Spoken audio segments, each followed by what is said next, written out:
So my parents tell me they want me to marry a nice Jewish girl. In the right place.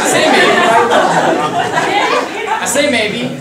I say that love, it's like an honest man, hard to find, so why would I limit my possibilities? Don't get me wrong.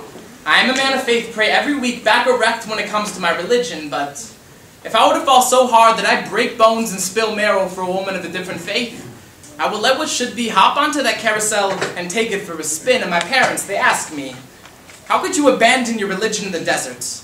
Left to be ravaged by generational wolves, left to starve by the lack of supplemental following, and I ask them, what if one of you two weren't Jewish? You see, I know my parents believe in love's superpowers. They met on a blind date, eye-stitch clothes, kamikaze mindset, but they didn't crash. Got engaged 4 days later, married for 20 now. What if one of them weren't Jewish? Would they simply grab happiness by its collar, ask it to turn and run to never show its face in this part of town again? I understand the magnetic pull your compliment can have.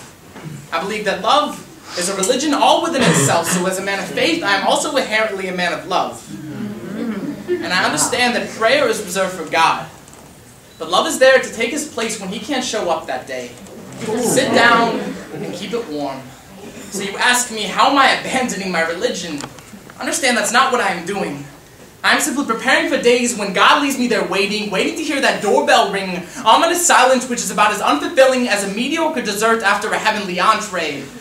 So that love can step in and be my Superman, and I'll take that shit in whatever form it comes. And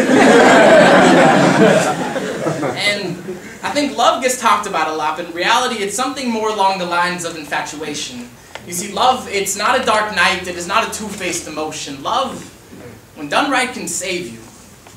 Love is there to keep you company on days when God is out there paying attention to someone else who needs him more than you do that day. So if I fall in love with a woman who is Jewish, I'll marry her. But if I happen to fall in love with a woman of a different faith, and we are transported to a land of dark chocolate-covered raisins and 2% milk,